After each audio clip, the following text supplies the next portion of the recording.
Yes, peeps. How we doing?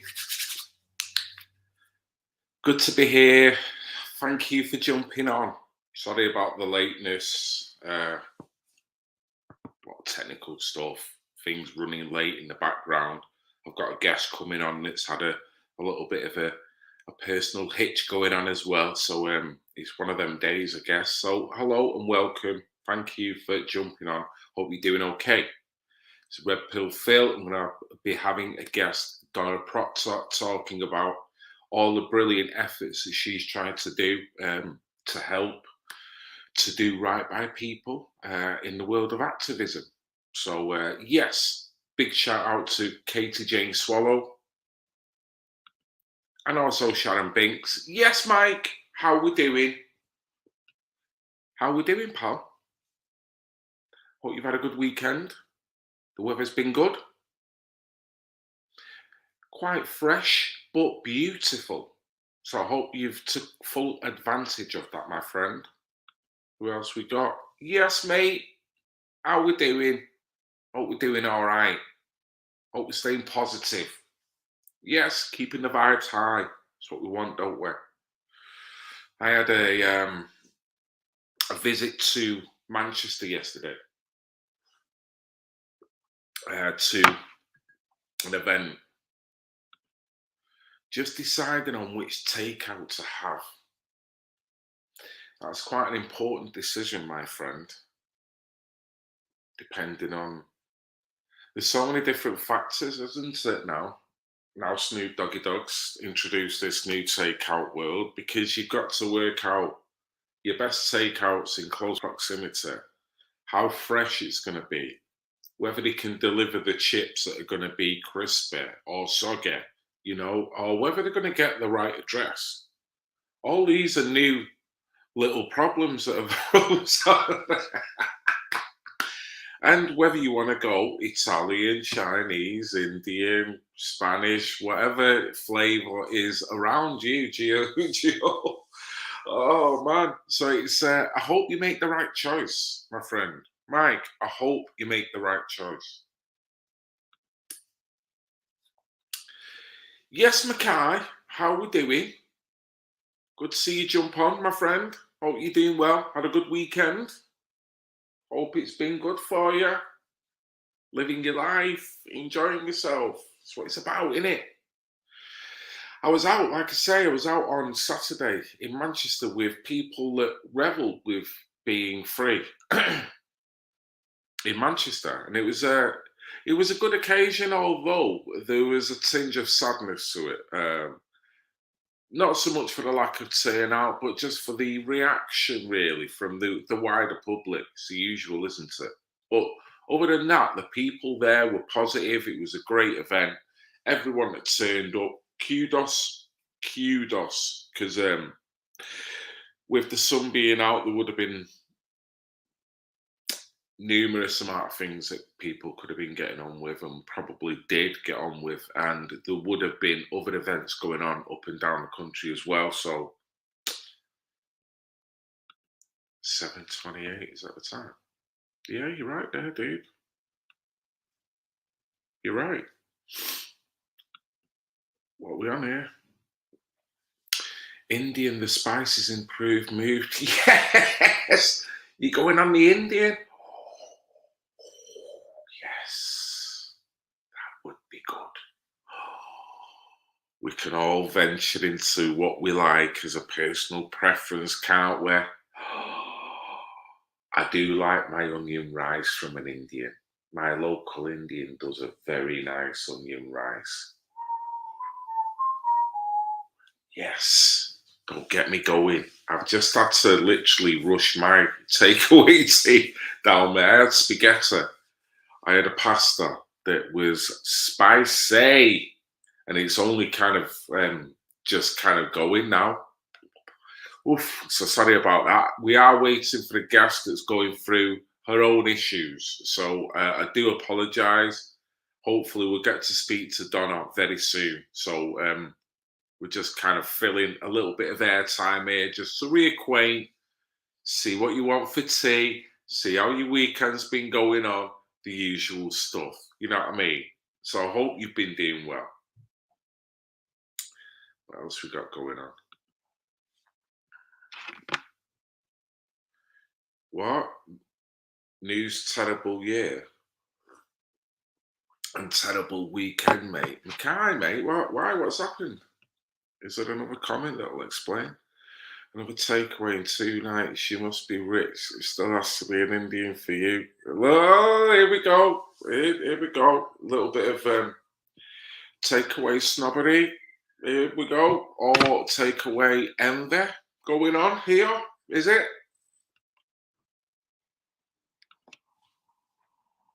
Takeaway every night. Perks of being single. Mike. Fair enough, Dave. Less washing up, I guess, isn't it? Less washing up. So is it Indian tonight then? Is that the final decision, or are you still jostling with different ideas?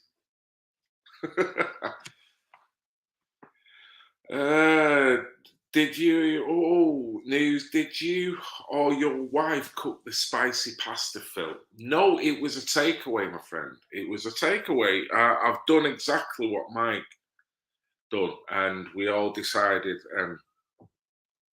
to order a takeaway. So my wife and I had a pasta. The wife had white sauce in her pasta. She loved every bit of it.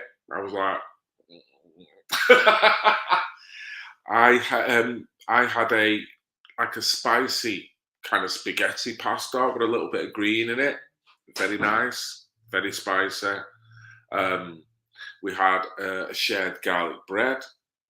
The kids have had a side of barbecue wings, which I have instructed there better be some left over, because I didn't get into that box because my box was, adequate for now. So I have instructed there better be some left.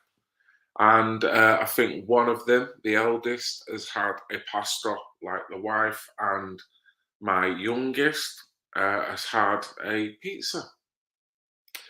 So everyone seems to be content. All the growling stomachs seem to have dissipated in this house for at least an hour, until they start yearning for sweets and chocolate, no doubt.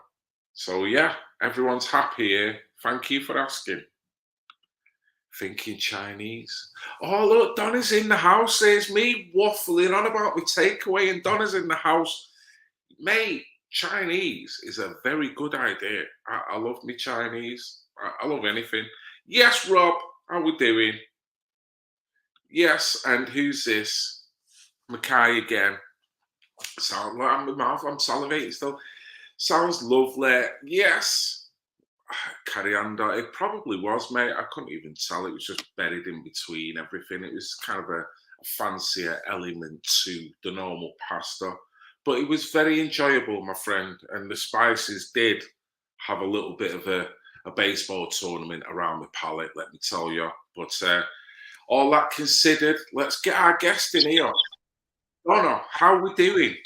All right. As you know, I'm always causing some sort of trouble somewhere, and today was being no different because I've just blown all my electrics and now I've got no boiler. So, yay! Oh my word! How did that happen? Can I ask? Well, the boiler should have been replaced about 4 or 5 years ago, but we've managed to keep it going, like good old machine going. But I think beating it up for the last 2 years hasn't done it much good, and it sprung a leak behind the pump. So I've tried making a new gasket with some car instant gasket and some PTFE tape, screwed it all back together, and now it's blowing the electrics, and I don't know why. So we've just switched it off and gone, we'll just get showered down the road. Oh no! Do you know anyone in the game who can help you out? Sorry? Do you know anyone in the game who's a plumber who can help you out? We will call the landlord and get him to get someone out, but at the minute he'll want to get to all the radiators, and there's only really me that can do that because my house resembles a builder's yard at the minute, because I've been trying to get rid of the mass hoarding issue that I had. So it looks more like a builder's yard while I'm sorting it all out, so he can't get everywhere in the house. So I'm just going to have to take it on the chin for now and just get the house finished and get him round then. Oh, Donna. Challenges in life we have to face. Isn't it crazy?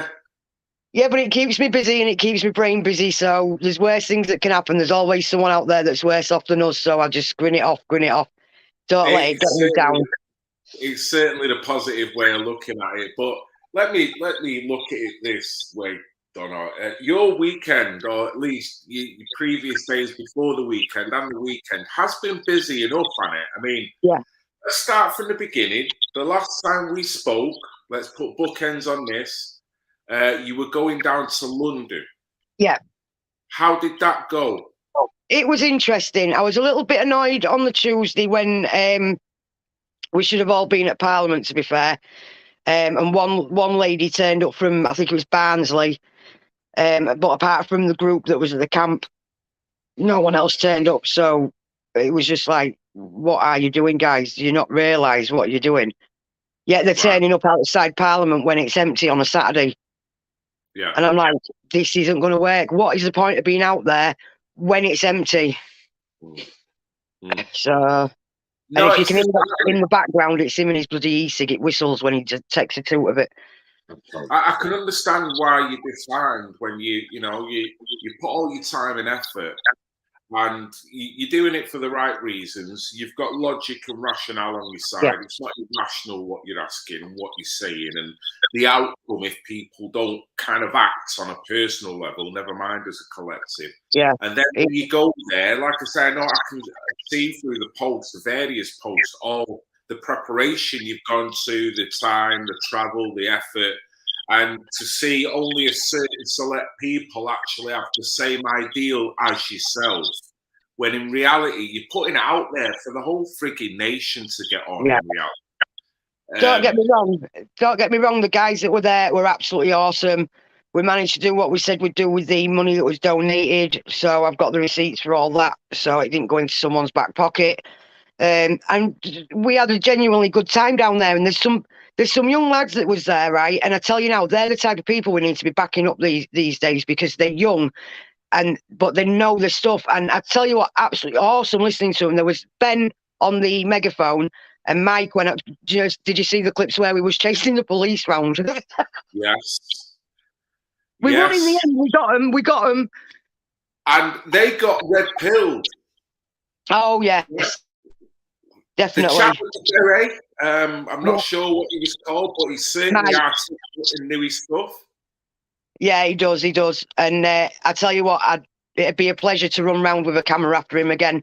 I had to take my jacket off because I was sweating, because he had me jumping over bloody tape and all sorts to get to the police. But absolutely awesome guy to work with. Felt a bit like Annika Rice for the day. We're going. Yeah, being active, getting out and about. Yeah. You noticed, let's get to what was it like sleeping over and doing all that, the logistics and what you were doing?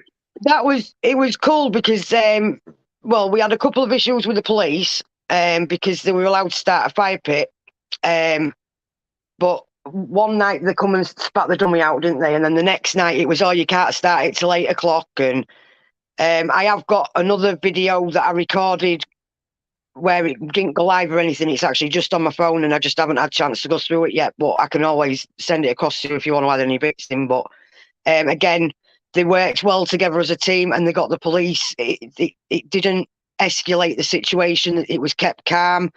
The police, there was even a couple of police come to us on our last day, didn't they? And he was, Chief Inspector.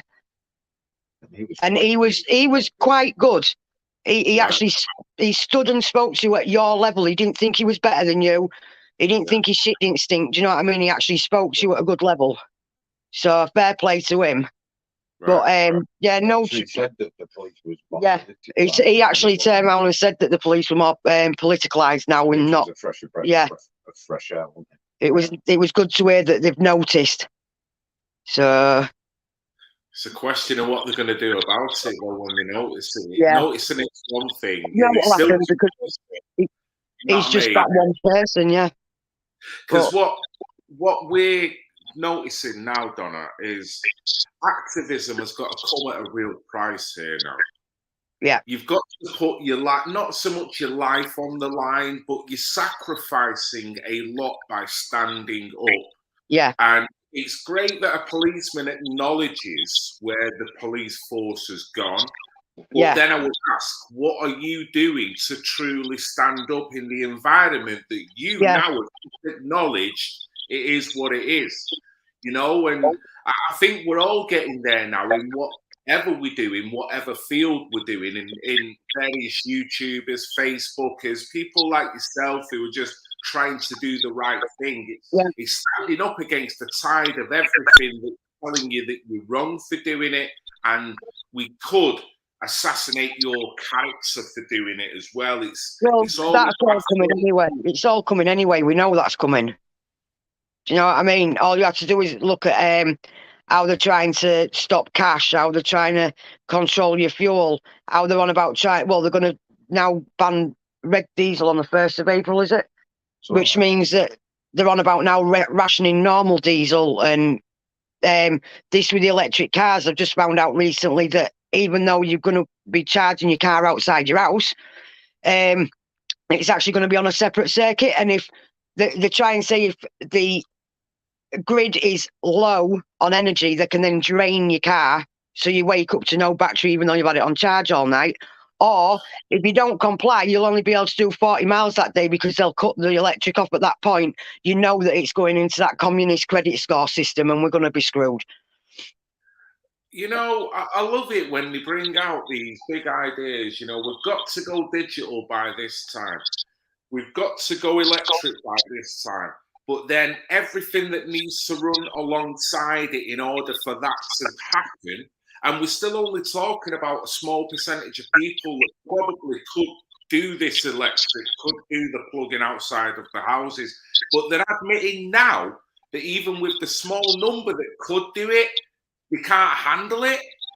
Well, they're gonna be charging the electric at a higher rate, and you might even wake up with 40 miles left in your car because you've not been good, so you haven't complied, so you're only getting 40 miles. If you've got a 50-mile round trip to work, you're screwed. Well, Biden actually asked the guy that runs Tesla, what's his name? Elon Musk. If he could switch all the electric cars off in Russia. If people can't wake up to this going on now, they're never going to wake up to the fact that we are being programmed to be in this communist state, and it's getting more and more of a communist state. It's a collectivized mentality that is getting so distasteful. It is unbelievable. Yeah. I had mixed feelings yesterday. I mean, we'll talk about that, I guess, later. I don't want to waver off too much because I want to stick with your story because I want to get to your point. Let's move on, Donna. Let's move on to what should be, apart from your boiler breaking down, a celebratory weekend. You've done quite well for yourself this weekend, haven't you? Yeah. Well, it was last weekend that I actually put the video out regarding helping a fellow truck driver because he'd been homeless for 6 months. But on the Friday, like obviously I've been updating people during that week. But on Friday, before we had our road trip this weekend, I actually had my driving assessment for my HGV. And I smashed it. Proper smashed it. And the guy, my assessor and the guy that'll be training me to drive is an absolutely fantastic guy. So, yeah, I absolutely smashed it. I felt so much at home, it was untrue. And I was in a Volvo as well, which I was a bit iffy at first because I thought, I've always liked Volvos, but actually being in one and driving one, if it doesn't feel right, I'm going to be so disappointed. But I got in that Volvo and I just owned it like a boss. Do you know what I mean? I was like, this is awesome. So, yeah, I'm an extra fan of Volvo now. I do like my Volvos. What happens now? Now you've finally passed that. Does that change anything immediately? No, that now means that I will go on to do what is now part of the CPC, which is your reversing and uncoupling and coupling back up, because it's no longer part of the test. You've got to do that separate. So I'll do that next, which I think is done over a couple of days. Then I have to do the minimum, which is 16 hours driving before I can go in for my test. So I'll only be doing 4 hours a day for 4 days and then in for my test on the Friday when it's booked. So, but he did say to me, he says, you really don't need them, but it'll be experience. Yeah, so it's the bare minimum. Oh, well done. Honestly, not that you had to worry, but I know through your post you were feeling quite nervous, particularly on the morning of it. The post nervous. Which one was that? You that will yeah, the be down to the like yourself, and you were saying you were quite nervous, and you didn't know the outcome. I've been waiting quite a while because of the backlog to do with all the appointments and all the changes in the rules and that for the HGV. I've actually been waiting about 2.5 months for my assessment. So I was like bouncy all week, but the morning of the assessment, when I actually got there, I was having to take a deep breath. My legs went like jelly. I actually felt, the first time in a long time, I felt sick. Do you know what I mean? I don't normally do that feeling sick stuff, but I did genuinely. But I was like, get yourself together, girl. Get in there and just get it done. And I did. But it's just that bit of nerves, but I've managed it. Every time I see that truck on a Monday morning, that's how I feel. What was that? He says that every time I get in that truck on a Monday morning, that's how I feel. You know what? I echo that. And I think most people here would with the work cycle and everything. So, yeah, I can understand that. You've got to be celebrated for that because not only did you do all that, you then moved on to helping somebody else in need straight away. Now, we're talking about a trucker that you say is now found himself homeless. Is that right? He was living in his car and his truck for about 6 months. So he'd obviously lost all his belongings. He'd gone through a rough time. He was a truck driver friend. I'd actually met him once before, but he's a friend of my other half and another friend. And so he'd managed to get this house. He'd scrimped and scraped to get the deposit together and get what he needed to get into the house. But then, as you know, there's no room for anything in a truck, so he had no furniture, no nothing. So I put a video out. Basically, I never asked for money because that's not my style.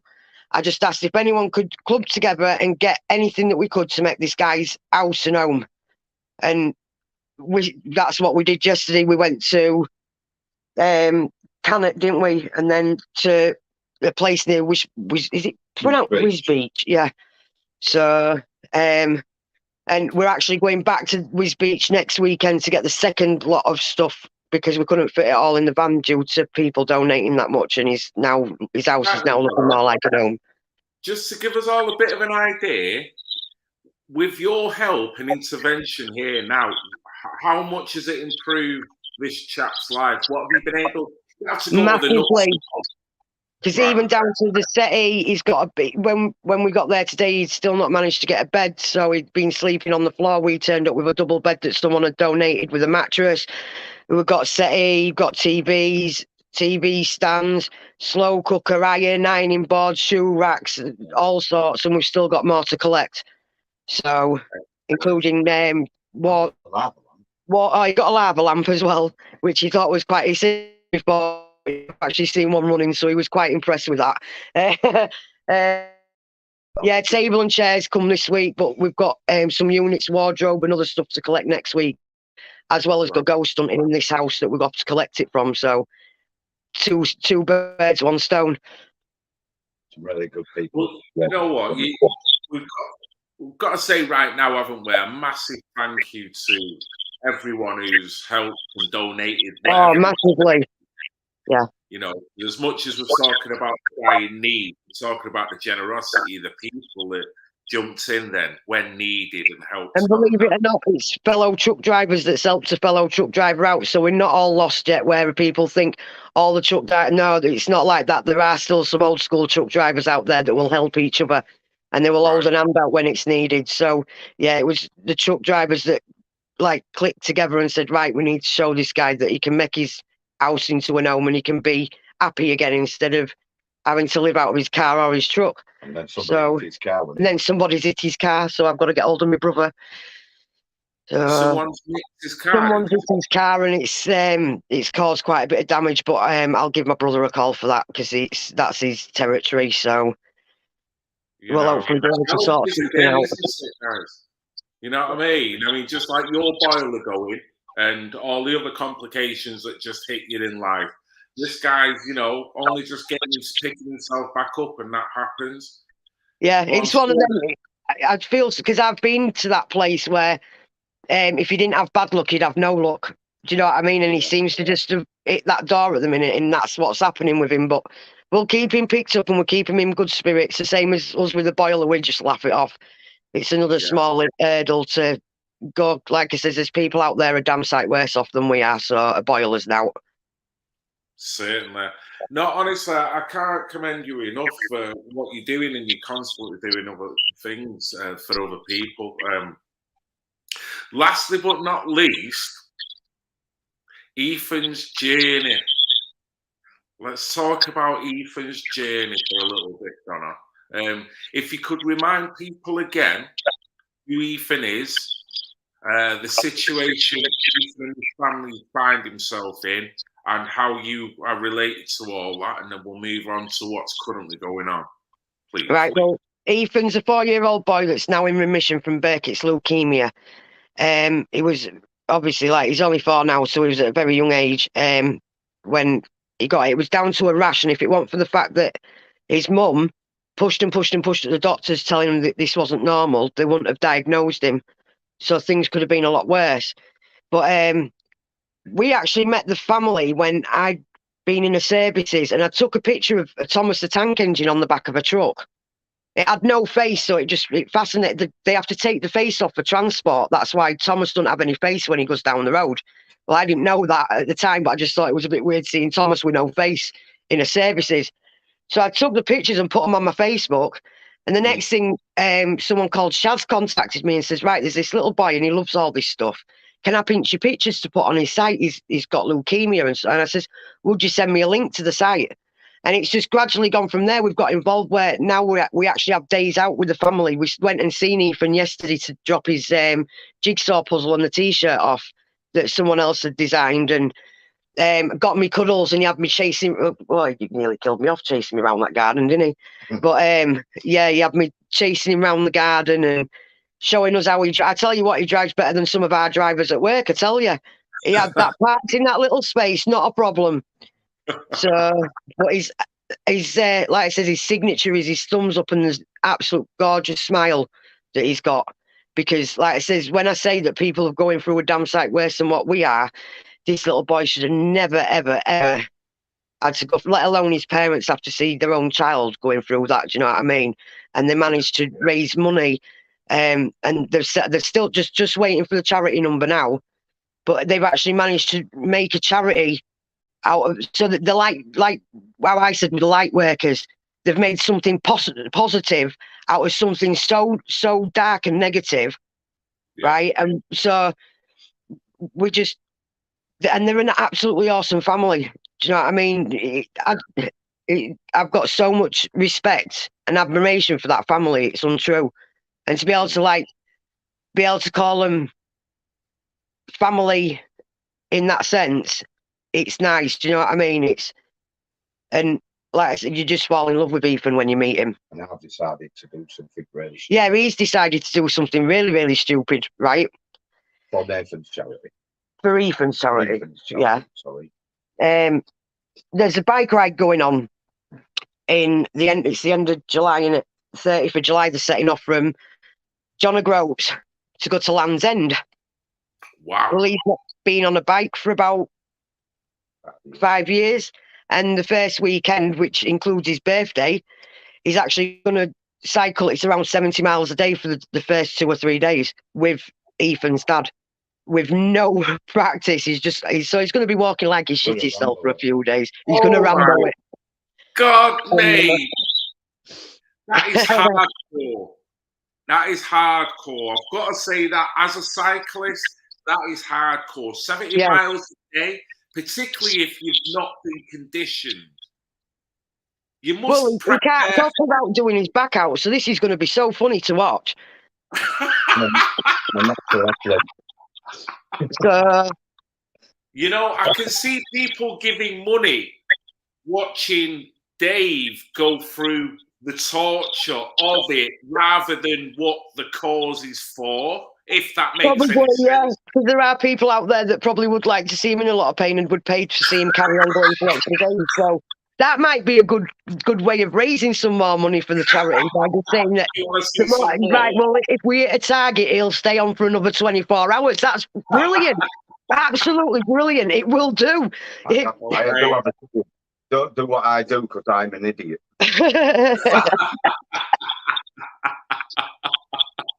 Explain like, that to me. I couldn't do what they're doing because I need stabilizers when I'm on a bike. I'm like a 2-year-old. I'm like that. I can't stay straight. If my life depended on it, right, I'd be gone within seconds because I could not stay in a straight line on a bike. I'm absolutely hopeless. So as you would, when we go back to when you was going on about the truck pulling, I've got utmost respect for him doing that. But I'm not going to pedal something if I don't need to pedal it. Unlike he won't pull something that doesn't need pulling. I'm a bit intrigued now. How long's the whole journey supposedly going to take? It's going to take about 2 weeks. Around 70 miles a day. At least 70 miles a day they'd have to cover. Wow. Right. So you're going to need funding now. I mean, presumably everyone's giving up their own time for 2 weeks to do it. Yeah.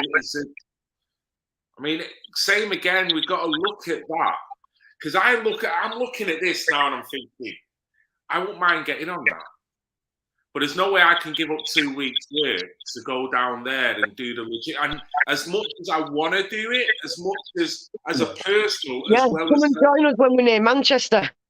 I'm sorry. Come and join us when we're closer to your end. Maybe do a day with us and then, That sounds bloody awesome. If you let me know your location and if I can get close to you, I would gladly take a day off, spend the day riding with you, and then make my way back and try and document what I can. And I'll document Dave kind of hopefully showing me how to ride a bike. He's going for you. I'll tell you, he's going to document you. I can't wait to see them both walking around like penguins when they get off the bike. No, I'm being serious. So I mean, if that's the smallest bit I could do, I would love to do it. But I'd have to say, from that angle, the fact that I can't do that, I'm then now recognizing it and admiring the people that are giving up, sacrificing 2 weeks of income. Well, we've had to start saving up front because, like it says before, because we're not working together anymore, he doesn't actually get holiday pay because he's with an agency. So it's going to be my holiday pay that goes in. But we've been like religiously saving now to make sure we've got enough money to cover the fortnight. Also, once the charity number's been sorted, which we're hoping it's going to be soon, because we've been taken over by Park Dean, I'm then going to contact. I can't remember his bloody name. I'm useless with names. Who cares? But it's the owner of Park. Well, he's the CEO of Park Dean. I'll remember it in a bit. It'll come to me head at the most random time. To see if they can supply like a couple of caravans every so many days as we're travelling down, so they can get showered and washed, and like so they're not actually stinking like they've been homeless for 3 years. When by the time they're finished, and they can get refreshed somewhat. So yeah, we're gonna. Oh yeah, it's 603 miles the total journey. 603 miles, even 306. I read that the wrong way around. So yeah, 603 miles. That cannot be underestimated on the physical body, what that will do. Even to a professional cyclist, honestly, I've got huge admiration for anyone who does anything like that. I cycle probably 40 minutes. No, probably 40 minutes going to work, 40 minutes coming back through town on the various roads. The most I've done in one day is 40 kilometres in a day. But then to think about getting up, doing it the next day, getting up, doing it the next day without the recovery, and then we're talking about someone who's not had that kind of conditioning again to cycle. Man, that is some extraordinary feat. Hats off to everyone who's going for it. Seriously. Yeah, well, we're going to try to make it as comedy as possible, even though it's for a serious cause.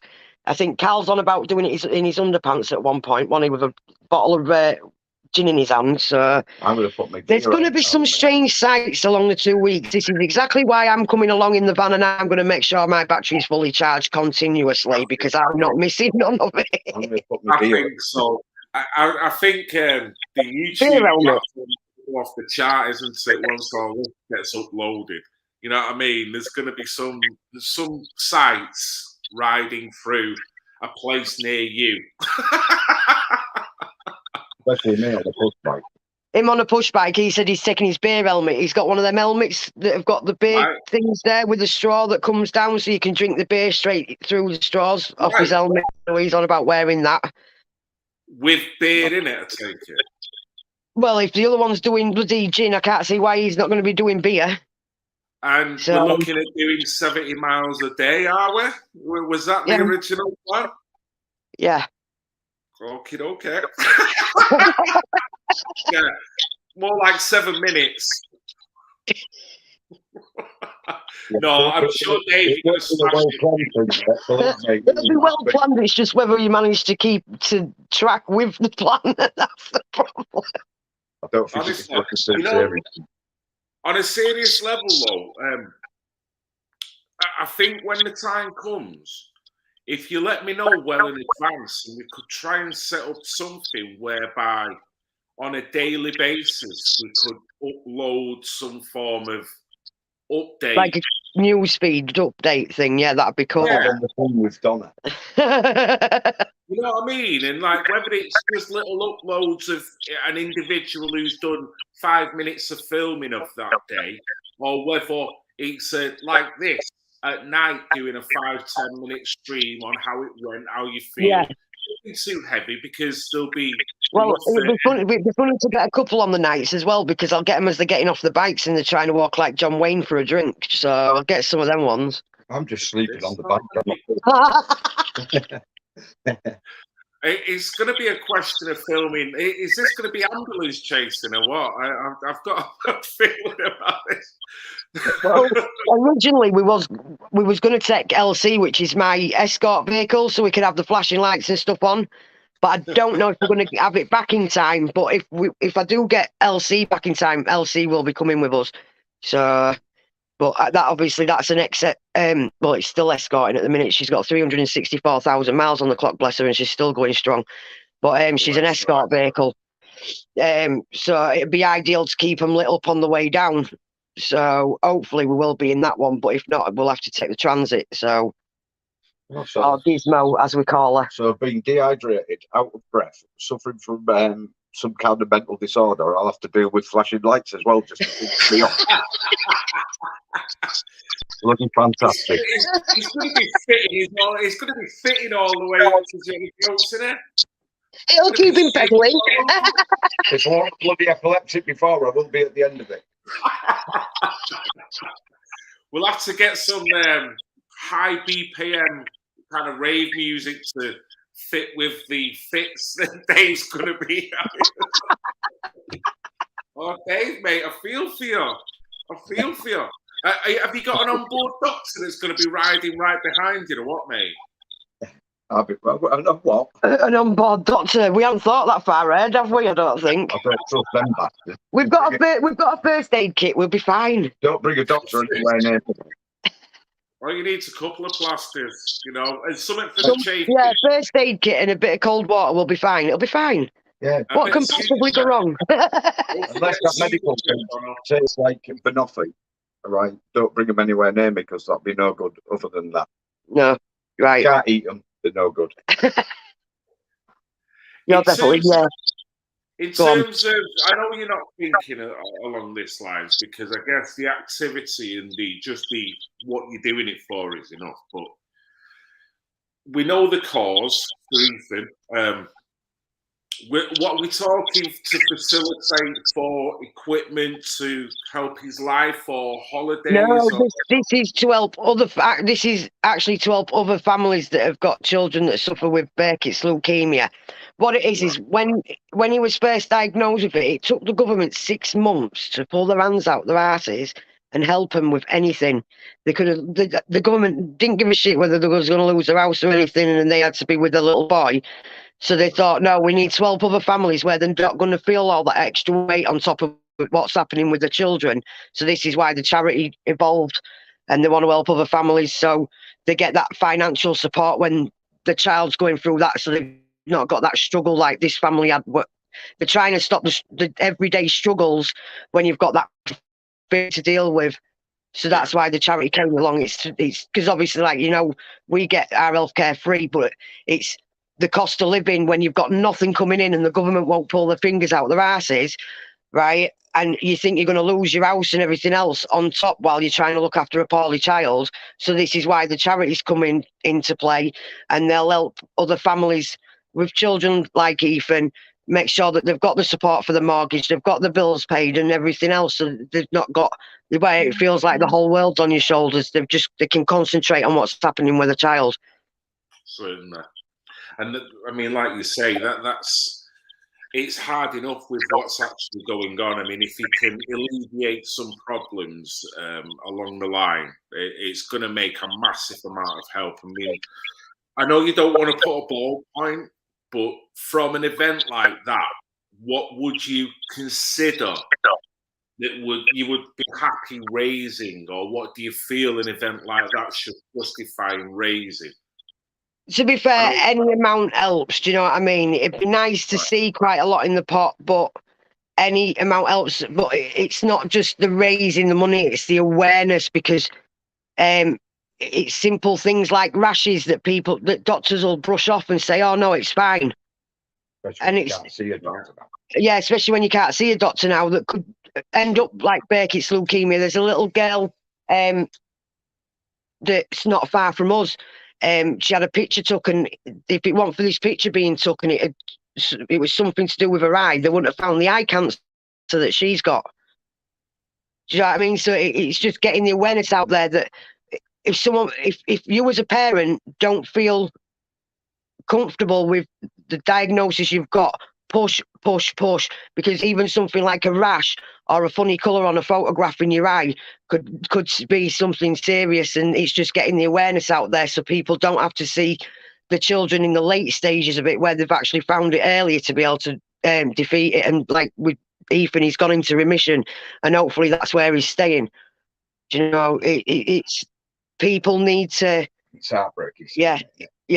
Some of the pictures that we saw when we was out having a meal, that they won't put on social media. Do you know when you feel sick, but you feel like you just want to bust into tears as well, because you can see. For one instance, he had a bruise that went all the way down there, and I mean, it wasn't just a little bit; it was the blackest of bruises I've ever seen, where he'd had sort of tubes altered and stuff like that. And you just think, that's someone's child, and it's heartbreaking. And he still smiled all the way through. Do you know what I mean? And it's just, yeah. No, I get you, Donna. I get you. You're clearly an empath. You said it on both occasions. So that you're humbled by whatever goes on in your life. You tend to kind of crystallize it that there will be other people around you that are going through a shitload worse. So it tends to kind of evaluate what you're going through straight away. And that is an admirable quality. And the one thing that you witness when you've got that quality is the inadequacies of the care system, the inadequacies of the NHS, and how it can witness. I mean, I can't understand why, from the effects of COVID, that we now have a system where if people need to be diagnosed or go and see the doctor, the amount of hoops that they've got to jump through. And you just know on a healthcare level what will happen there, the amount of misdiagnosis, the amount of things that won't get diagnosed at all. So it's only going to pop up so many months down the later, but that's severe that it possibly could be too late or unavoidable, you know, or not preventative anymore. It's now more of an issue. And this is the sad story of when you look at it through something that didn't have to be projected this way. I mean, sadly, I don't know whether this affected Ethan in any way or whether it compounded what Ethan was going through in any way. Ethan was diagnosed before all the lockdowns and stuff, so there was that permanent thing going where he was going for treatment, and he had placed in the hospital. But for them children that haven't been diagnosed until during COVID, when the doctors aren't doing their jobs, and you can't get an appointment for love nor money, you only have to go on the database and the national statistics and try and put in children's deaths, and they seem to be hiding them at the moment. But I do know that children's deaths just recently are up by 133%.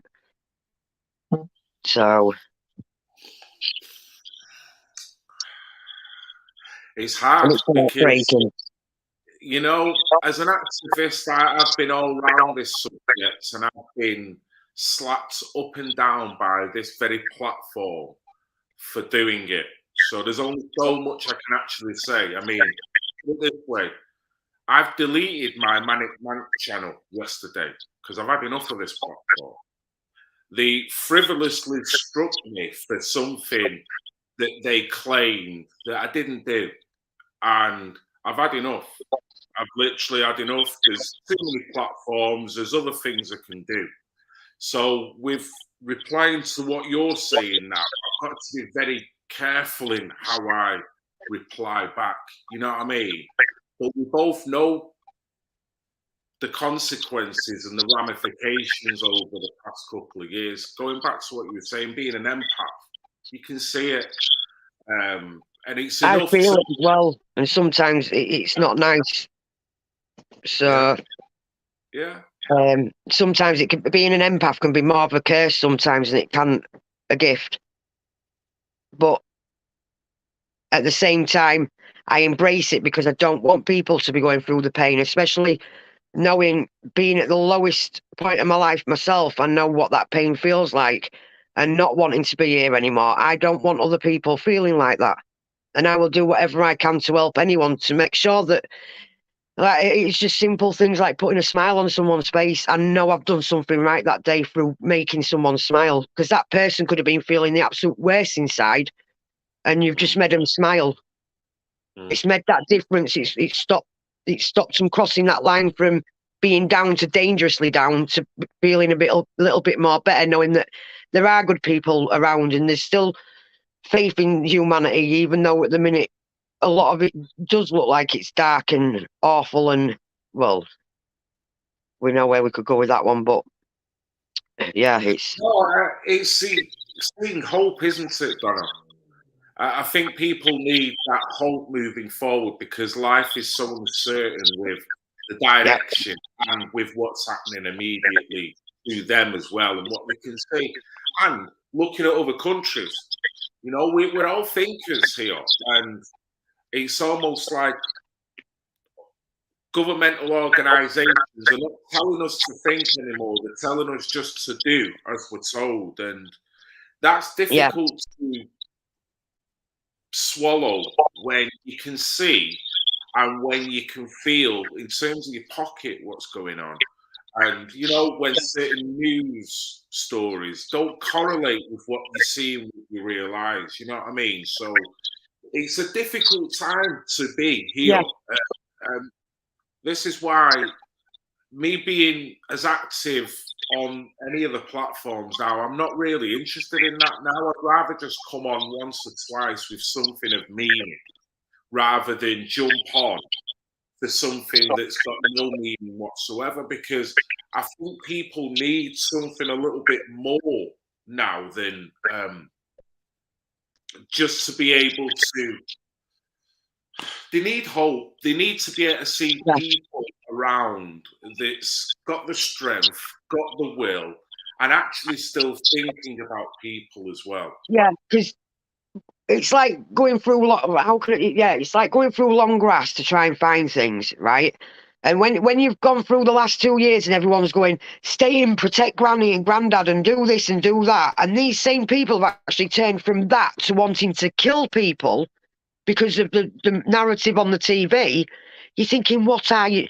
And there are still people out there, when you part all them people apart, you'll find them that are still gripping on for hope, and they're hoping that everything is going to be all right. But these people that have been crying about Granny and Grandad for the last 2 years are now wanting to kill Russians and Putin, and I'm thinking, but you wanted to save everyone for the last 2 years, so you sat there going, this just don't make sense. You can't work. But again, this is down to programming. This is down to the TV. This is down to what the government wants to feed the media to feed the people. That's why it's called programs. It's there to program you, tell live vision and programs. That's what they're there to do. And it's divided and conquer. I totally wholeheartedly agree. And the divide and conquer bit, I think yesterday was a very good illustration of that for me, witnessing what I'd seen in town. But the programming element, we're so far off the mark. You know, what we actually decide is real and true on an individual level now, that this collective hive mind has got to a ridiculous level, Donna, you know what I mean? We've gone from these certain section of society that probably profess to be more liberal-minded, want to help the world. They've gone from, like you say, to being so fearful of not wanting to go near anyone, being quite happy not to see your grandma or anyone else to see their grandma even care, to save, because it's all about the benefits outweigh the risks. Now these same people are more than happy to take a strange Ukrainian family within their household. Forget your social distancing, just for what, £350 a month, or for the fact that you may be doing the right thing, whilst we've got a homeless population that's not going to benefit one little bit from that. What do you make of all that, Don? Well, it's not just that. Look at the, we'll call them the dinghy divers. I like calling them the dinghy divers, right? They come in, they get their hotels, they're already coming across with the state-of-the-art phones, in state-of-the-art clothing. It's very, very rarely you see a child or a mother on there. Do you know what I mean? And they're getting everything, luxury, not a problem.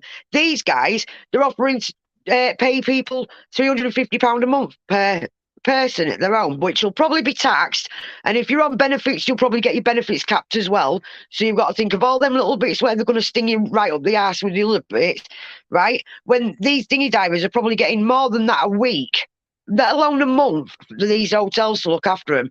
And you just think, hang on a minute, these are genuine refugees, not the ones that come in on boats. Why are we not helping the genuine ones and sending them ones back?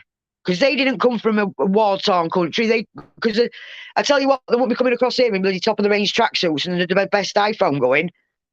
Do you know what I mean? And it won't be all young men either, because they're fighting-age men. They should be across there trying to protect their country if that was the case.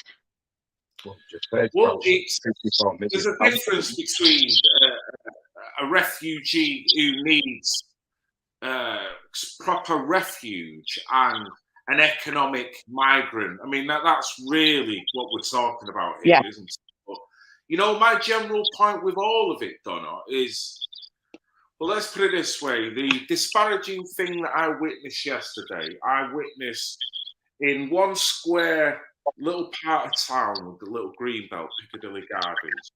There was freedom marchers, there was representatives of Extinction Rebellion. Oh. Yeah, they were there in some kind of white elephant running about. I don't know what they've been doing. And there was also, which I would have to say, the numbers that were there for the Ukraine were not far off. Well, probably not. There was quite a lot, which was slightly disappointing. The point I'm making is, the Ukraine contingent that was there, we're talking in such a collective manner, right? There was being Soviet Union style music there. Everyone and his dog had a Ukrainian flag over the shoulders.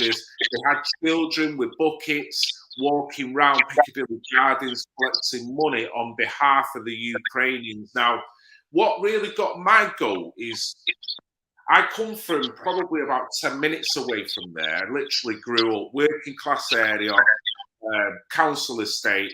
Most of that has been redeveloped now to a more affluent way of living. So what I'm saying is the normal Mars Platonian can't afford to live there in them houses that are being built because the new builds, yeah? It's what it is. We all redevelop. We've got kids with Ukrainian flags walking round repeatedly with buckets, no doubt with the hearts and minds getting people to dig money in. Within 30 yards of that, I see homeless people sat leaning against bins with a sleeping bag over him. None of these liberals wanted to either talk about it or raise any money for that. Now, I see a society that is so heavily divided, I'm thinking, you're going to save or raise money for Ukrainians. I don't give a shit what country we're talking about here, when you can clearly see your fellow brethren who need it in this country. I can't get this. Never mind the colour of the skin, never mind what part of the world they come from. It's about priorities, Donna. You know what I'm saying? Yeah, and I was always brought up that charity began at home. So if we're helping anyone, it should be our own. It's that simple. And if people want to call me a racist for just wanting to help my own, well, when our country's perfect, then we'll look at helping other countries. Until then, I'm sorry, this is my country. I'm proud of where I'm from. And if we've got homeless veterans on the street or we've got truck drivers that need furniture, I'm going to help them before anyone else. War should never happen. But this country is my country. Donna, that's not got a colour defined to it. Although people would like to say... I've been called a racist for saying it. I've been called a racist before for saying it. We've just clearly said it. We don't want an irrational Ukrainian presence in this country now, particularly draining resources. I'm seeing the Home Secretary now saying that, yeah, as soon as they come in, they get NHS, they get everything they want. Now, that is brilliant. I would love to help the whole world. If we had an NHS, we could revolt it. It's already...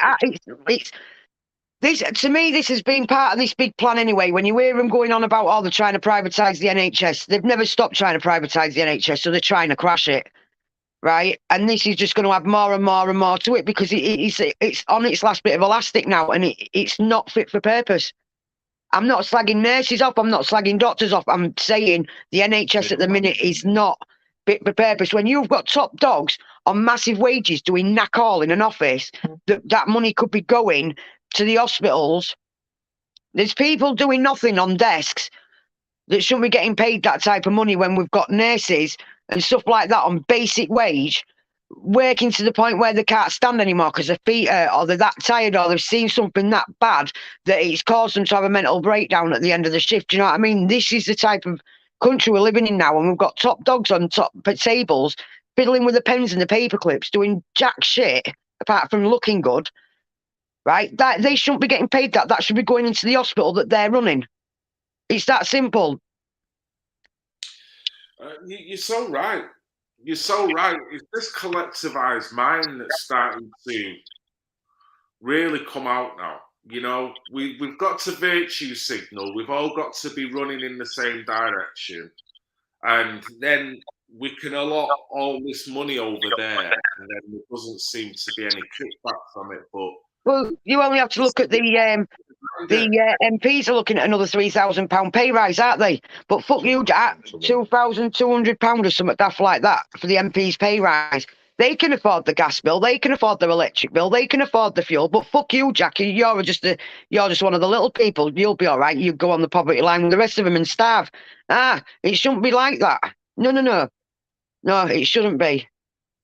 We shouldn't have over 300. I think it's over 3 million children are going to be plus under the poverty line already, and we've got another million about to join them. We shouldn't have that. You can see it. The ramifications are going to be stupendous here. And it's not about not wanting to help anyone here. It's about literally, we've got a population here that are vulnerable, that do need help.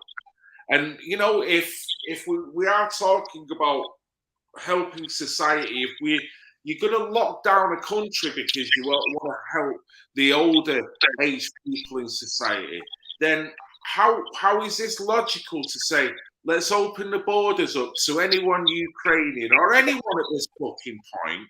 But yet the people who are really on the poverty line in this country, the people who are kind of disenfranchised and living disparaging lives, let's not really bother about that.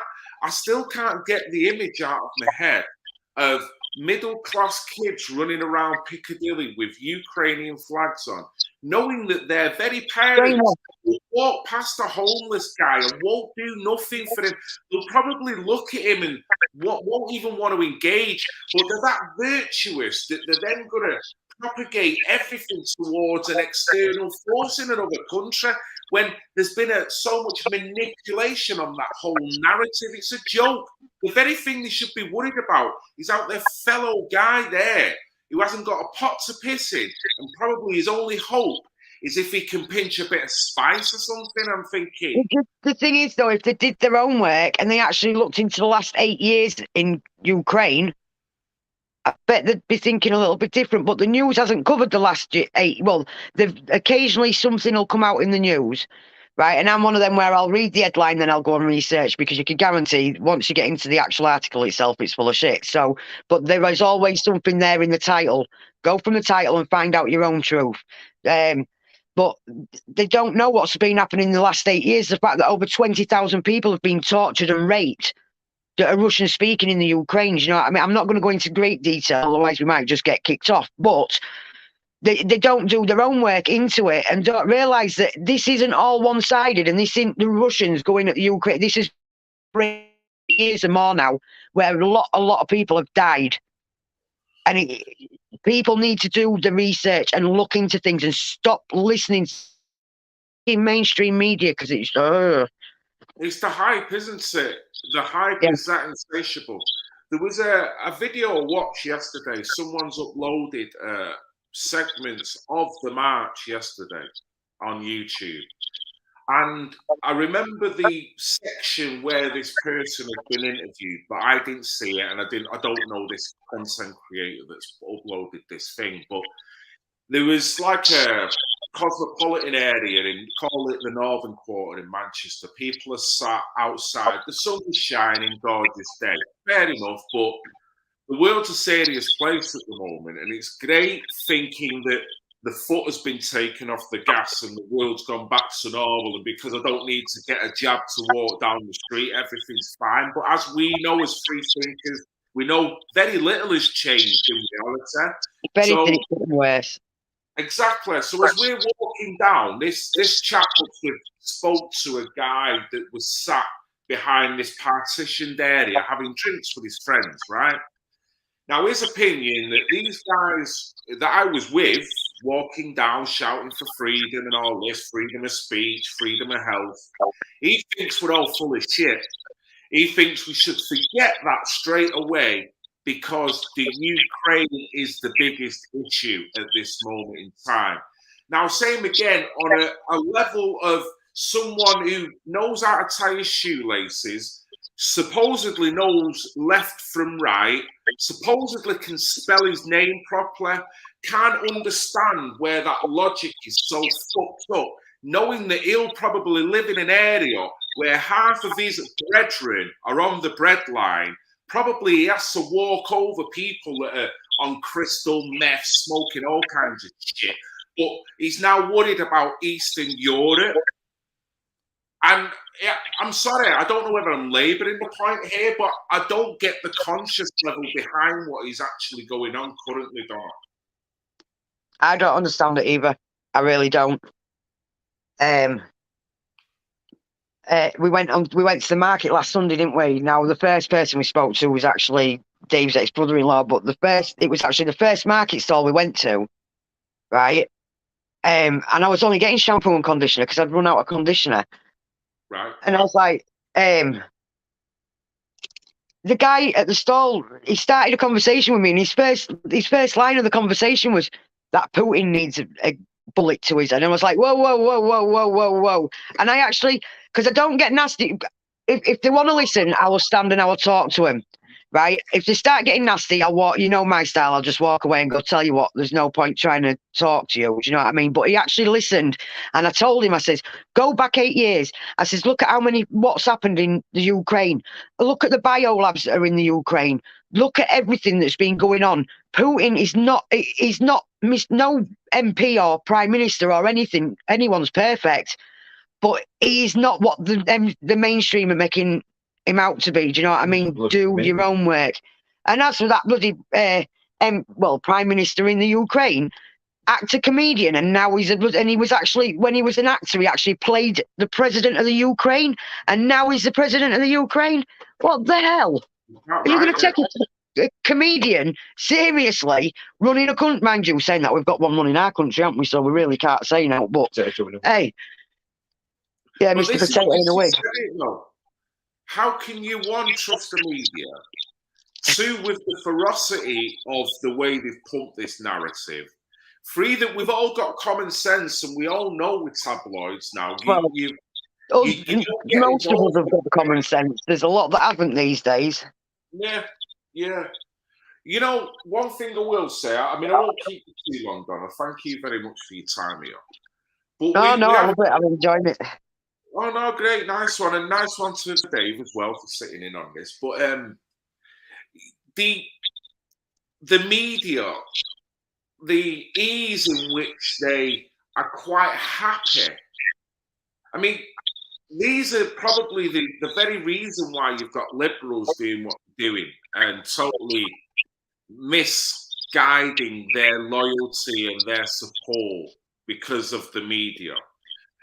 How ferocious they are, and you've got them that relentlessly push out this narrative to people all the time that is destructive to a level that it affects so many different lives. You know what I mean? When I look at I have notifications because I've done a little bit of research. I need a little bit of screenshots, so I'll go on online publications. We've got to understand the vibration that any kind of A-grade media company works with now. And they're all about sending out low-frequency headlines.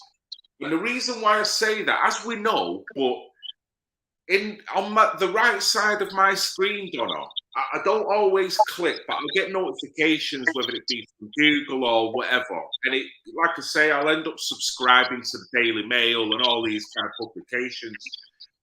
Without clicking on it, I'll get a little brief bit of the headline. And then by the time I've come home from work, it's literally, once I go online, they'll all just shoot down the right-hand side. So meaning, over an 8-hour period, I've had shitloads of notifications, yeah?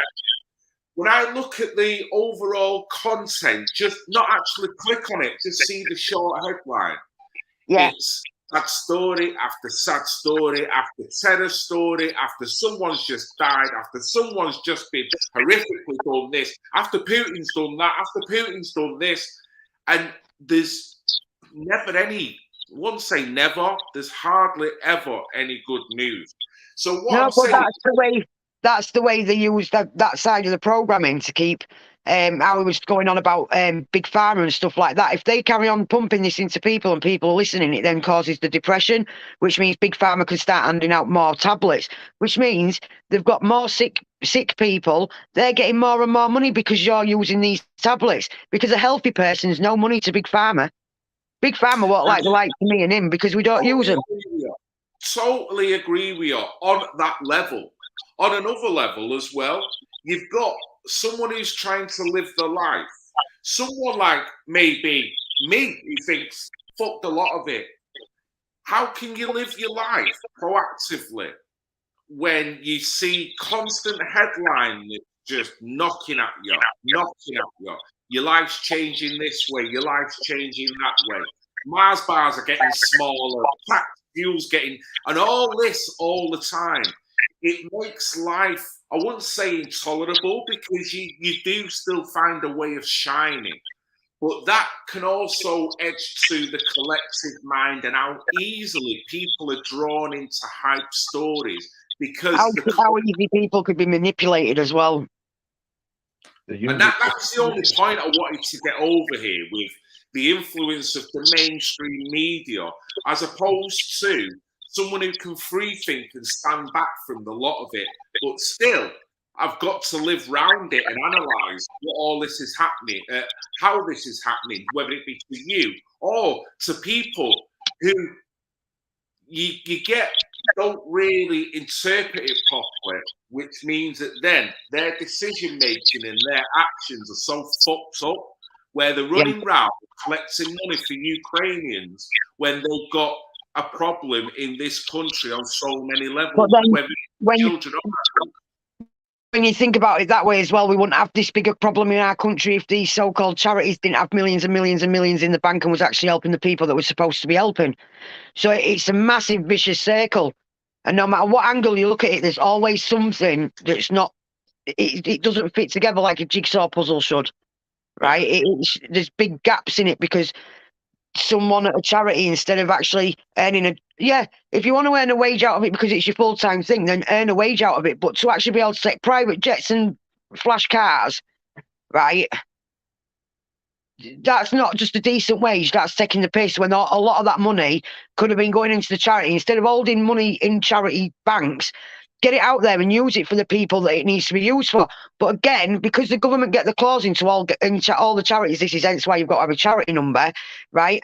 They'll keep the clause in it because they can get the interest off the money in the bank and stuff like that. So this is a lot of the reason why there is money in some of the banks, but then you've got these big cats again at the top that are earning an absolute fortune and will never probably be able to spend the money they've got in the bank in their life because they're sat on a small fortune, right? For running a charity when there's still people out there that shouldn't be out there, homeless or struggling with drugs or debt, or even like your veterans with limbs missing. Why are they not in specialist care places where they can still have their freedom, but they've got somewhere with a roof over their head instead of dying on our streets after they risk their limbs literally for our freedoms? And none of it makes sense. And it does get to the point sometimes where you think your head's going to explode. But you know that you have to keep level-headed because there is going to come a day where we are going to have to do a lot of work as light workers, and we are going to have to be there to pick people up that have fallen down because it is going to get a lot worse before it gets any better. I totally agree with you. And you've made me think of 3 or 4 different points now, but each one I've not forgot, but I've just moved on. The impact of this, your very last point, your impact of this now will explain why you don't get people marching, why you don't get people standing up, because there's a demoralizing element to this. As in with people, even people that are not activists, even people that don't go online to look at the truth, they're sick of it all. They just want to come home, shut the fucking door, stroke the dog and the cat, and sit and watch something that takes them straight into that matrix. Yeah, some of them, that, but that's part of the problem as well, isn't it? I guess as long as they're fed and the bills are paid, and they've just got to the point where this comes down to someone that I've been talking to today. I'm not going to mention names, but Carl Turner's now going to be getting stalked off me again because obviously he's the MP for our area and he's a twat, right? And he's not doing what he should be doing. But this story, a lady that I know, her dad died last year. And she needed caring for her mum because she works full-time herself. She needed that care for her mum. Her mum needed help. Well, something's happened just recently where she's having to sack her own elderly mum's carers because the council have took the funding, saying that they want $5,000 back, and the dad that died, his widow is now getting the pension, which is not a lot a month, right? And they want that off them as well to pay for the care. Hang on, these people have put in the system all their life and they can't even get an hour and a half dom caring a day just to make sure that this little old lady can be looked after while her daughter goes out. And the emotion in her today, she was blaming it, and I'm like, it's not your fault. It's not your fault. The council and the government has shafted you up the arse. Do you know what I mean? And she's like, my mum's all I've got, and it's so heartbreaking to hear. Sorry to interrupt you, but this world is that fucking sick. You've only got to say one thing and everything will be turned round in a minute, right? Tell them to say that they have got Ukrainian family or they've got Ukrainian blood, and you watch all the money come rolling into them. That's how fucked up it is. And I'm sorry to cut you off there, but no, you're right. It's fucking joke, isn't it? I said that I'll do some digging and see what I can do, but she was absolutely heartbroken, bless her, and as you know, I'll do what I can to help. And if I can, it's hard when it's actually you going through the stress. It's hard for you to read things, where if I can help her by trying to find these loopholes in the small print like you do, then we'll push forward. But like I said, I will just start stalking Carl Turner again and saying, why are you leaving away? There was on about saving them in COVID. The last two, you don't visit grandma and granddad because you could kill them. But now they're taking the care away from an elderly lady that needs it. Yeah. Do you know what I mean? Yeah. It's not about health. The balance thing's gone all tits up. But this is what we were saying at the beginning. A lot of people that question this, the government and all the bodies were trying to say it's about health, it's about the vulnerable people. But look at what's happening. About helping the vulnerable people, you can see that. What's happening. When you can't go and see someone in a care system, when you've got to be on the other side of a window, when you know on an emotional level what that will do to someone after 9 months, and when people are sadly passing because they can't see, you start to see it's not about health anymore. People are sadly passing and their own family can't go to see them. But if you have some money or you're part of the royal family, you can have your fucking family around you. But an old person couldn't have their own sons or the daughters or the partners next to them just to say goodbye while they took their last breath.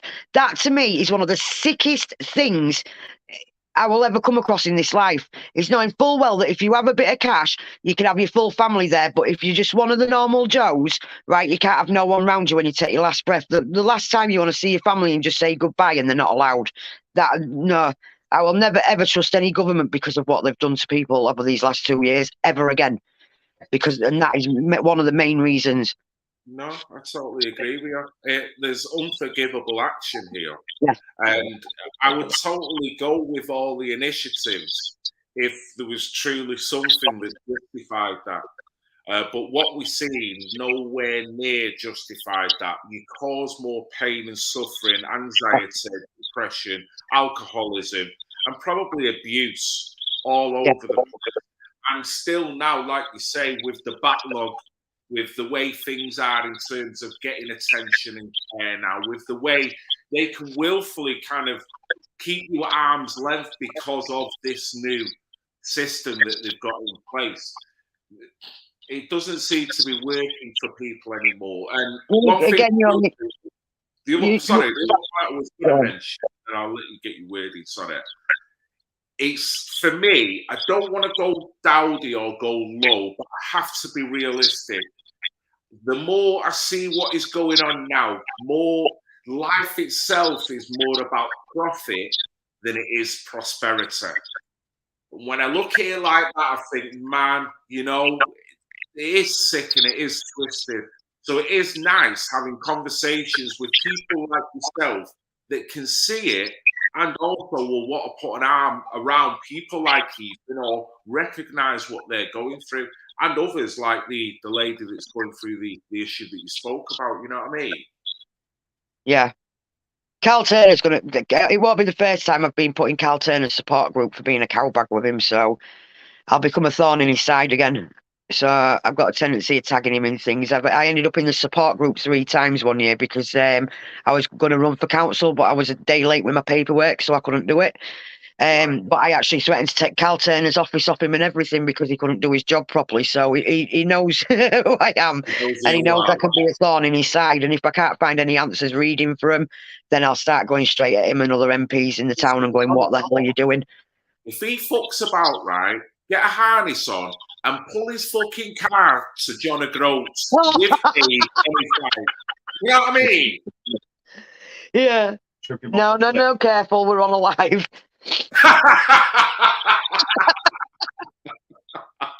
Don't want to egg Dave on here. No, please. No, I tell we've you, got to get proper free speech on YouTube. I'll let you get going now, Donna. It's been an absolute pleasure catching up Once again with you again, yeah. Enjoyed it thoroughly.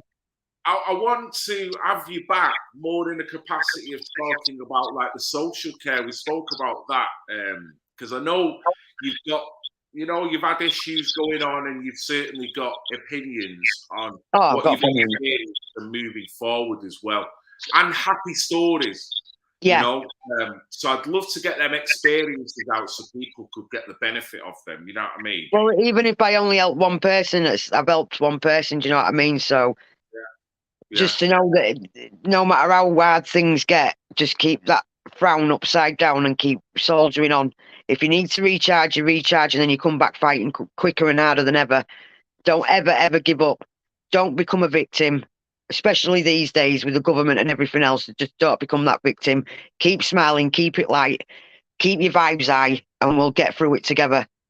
Unity is the best way of doing it. Well done, Donna. And well done, Dave, as well. And well done, Ethan. Seriously.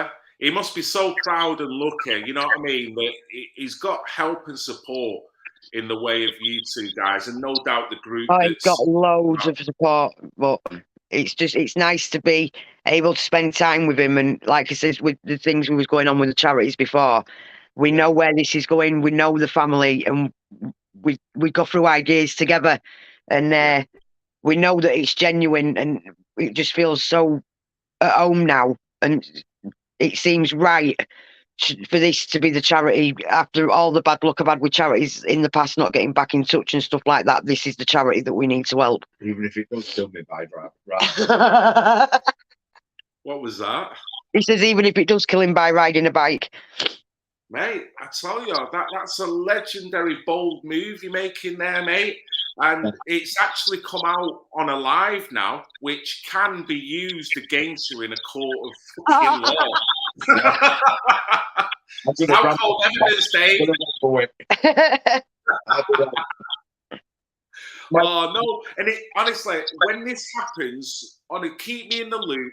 Anything I can do, any videos I can make, if I can share it, and particularly, I do want to participate when you're close to my region. Yeah. I definitely want to do that. So definitely. The more in it, in terms of time, then I can plan what I can do in that time that you're going to be around. Yeah. No Lycra or GoPro. What's that, mate? I said no Lycra or GoPros. The Lycra is definitely a no, mate. I've got a GoPro there, but yeah, I might keep that one away. But no, mate, no Lycra. Can't be doing any of that. It's not my thing. Not my thing at all. They don't know I've got 2 2-2s ready for the last day, though. Oh, so this is going to be July, yeah? Yeah, it's the 30th. We're going up to John O'Groats on the 30th of July, and we start heading down. Right. So, excellent. Well, no doubt we'll be in close contact all the way up to that. Anyway, before you know it, that'll be here. We're already practically April, aren't we? So I can't wait for that. Quick. Yes, that'll be positive, and the weather hopefully will be good as well. I mean, that's one thing, Dave. You want to pray for good weather, mate. You don't want a grueling ride in a shitstorm as well. Well, it'll be all right over the 66. What if it's snowing? It'll help you. Rambo in it, mate. Telling you. Nails us, man. I'm bloody stupid. Oh wow! So how many riders are going to be in it? How many have agreed to do it? At the minute, because Carl was going to do it on Carl's Ethan's dad. He was going to actually do it on his own with a few of us following in vehicles. Yeah. But Dave went, nah, fuck it, I'll give it a go. So he has planned to do a weekend, hasn't he? But I can't see it stopping at the weekend. So. How about, what have you done about sponsorship or anything like that? There's going to be a link, as far as I know, there's going to be a link that'll be shared with every live feed, etc. There'll be a link go up on the Ethan's journey to recovery. So and obviously with the live feeds coming in, as people see, we just hope they're gonna donate when they see it. So, what about any corporate sponsorship for the guys? Again, we've got to wait for the charity number to. They are taking the piss with the charity number a bit, but they are waiting for the charity number. It should be within the next week. They should get it now. But once the charity number's up and running, then that means that they can start approaching the companies and stuff like that. We're actually waiting for, so I can approach the company that now runs us, so we can try and get the caravan sorted, so they've got somewhere to freshen up and stuff on the way down. Certainly. So, you could do with from certain maybe bike shops as well, because you're going to need gear, you're going to need spare gear, you're going to need to travel with that spare gear as well. It's more logistical when you think about what you're trying to do, because you're covering a lot of miles. Yeah. Well, we're hoping that he was hoping to contact a bike. He was on about it the other day, wasn't he, about contacting a bike shop, but there's a lot of things to look into before the actual event. I think he's still planning his routes now, isn't he? But he's still recovering from his practice running, where he was actually walking like John Wayne. So I turned up yesterday to visit him, and he's like, "Oh, I'm sure I've bruised just under my bum cheek," and he's walking a bit funny, but he's still in good spirits. I think he just wanted it rubbing back. That's another thing. Who's going to be the lucky son that does the massaging? Who's going to be that one? I don't know, but I think he's got some sort of weird obsession that he thinks one of us is going to be rubbing his butthole better by the end of it. And I'm like, no. Dave, you need to get that locked down, mate. You a bucket and some ice that you can sit in, but I am not rubbing any cream on your butt. No. Dave, as much as you might think that might be irresistible to the ladies, not all the ladies might share that opinion, my friend. So maybe you need a plan B for that one. You've shattered my dreams.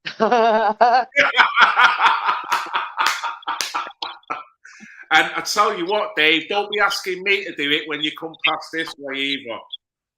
It's all right. There's a big gay transformer down the road. I might ask them. Sorted. Stick a blonde wig on him and you're laughing, mate. Sorry, Donna. Sorry. I'm engaging in it, aren't I?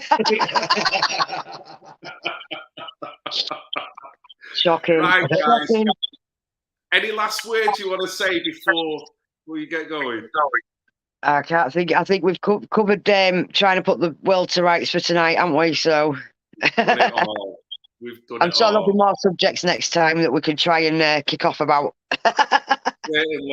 Well, we could maybe have a regular thing and pick up some of the funky headlines that come up and just kind of put the world to the rights, reading between the lines through these. Well, I'm actually going to be doing. We've worked it out at about an half an hour slot. I don't know how we're going to do it yet. I've got to go from not being tech savvy to quite tech savvy, because he doesn't know much about computers, and I know enough just to put an edit into a video. But there's a guy called Big C Rants. He calls me Twisted Sister. He don't actually call me Woman on a Mission anymore. He actually calls me Twisted Sister. And we're going to do like a half an hour rant every week. So doing it with you as well it'd be good, yeah, because we'll be covering more haulage and road side of things, where we do go deeper into other things, you know what I mean? So yeah, it'd be great to spend more time doing this with you. You could call it Phil and Donna's Mock the Week. Phil and Donna's Mock the Week.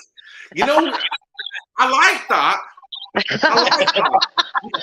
Because you know what, Donna?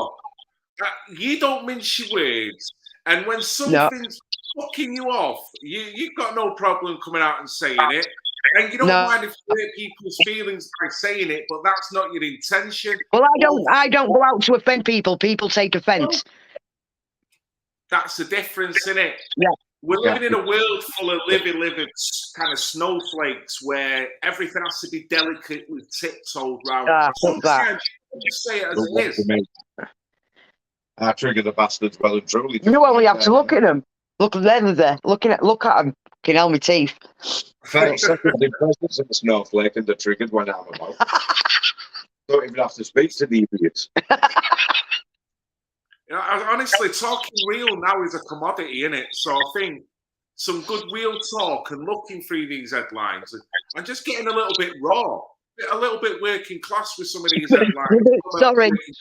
Big Rainbow Wizard. Phil looks good in a song, though. Long story. Long story.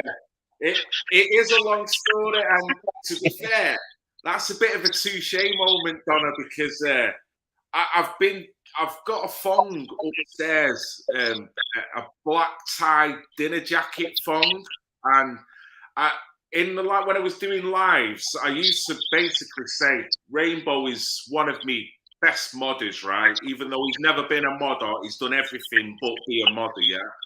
I ribbed him and I'm like, dude, this thong's coming your way, because he mentioned in one of his, in a live about where he lives in the Isle of Man, walking up and down the beach, you know, a tranquil moment, just enjoying the tranquil view. And I'm like, dude, that'd be great in a thong. I can just imagine all the ladies in the Isle of Man watching you mince up and down in the beach. So we had this little bit of a thing going. So obviously now when Dave's mentioned the Lycra, Rainbow Wizard's gone one step further now, and he's probably now raising funds for Ethan to wear a thong on the leg where you're going to be passing my house. I know where Rob's going with this. Would it be better with a mankini, though? Would that make the nipples chafe? Because don't it go over the plasters on them? Get some of them little round plasters, you know, the little round bloody blister plasters you can get, and just stick the plasters on them to stop it chafing. Right. Where there's a way, dude. You know what? You know what I love about that? You asked me if I was prepared to wear a mankini, right? And the first thing that I'm on about is chafed nipples. Not the fact as a man that's, I'd like to call myself an alpha male. I'm now quite happily ready to wear a frigging mankini, but I'm more worried about nipples chafing. I don't know.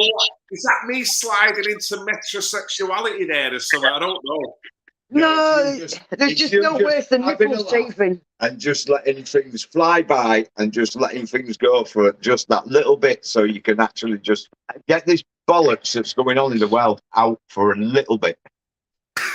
It's called Welcome to Crazy Land. Yeah, I live in that crazy land all the time, mate. I don't care. God knows. I've just got images of you in a thong now, a little pretty lace thong. Thanks, Rainbow. Well, my opinion is, life's shit. I just know now, between Dave and Rob, there's no way I'm just going to be riding that leg of the journey in normal cycling attire. I just know that isn't going to be the case. Yeah, but now it gives you something to think about, that people might put more money in the pot if they're actually going to see you in a tutu and a thong. Or they might put more money in the pot to not see me in that tutu. That could work as well. You know, it depends on the spin.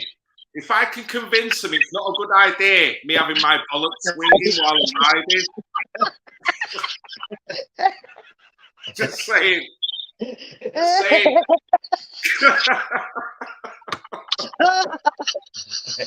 And on that note,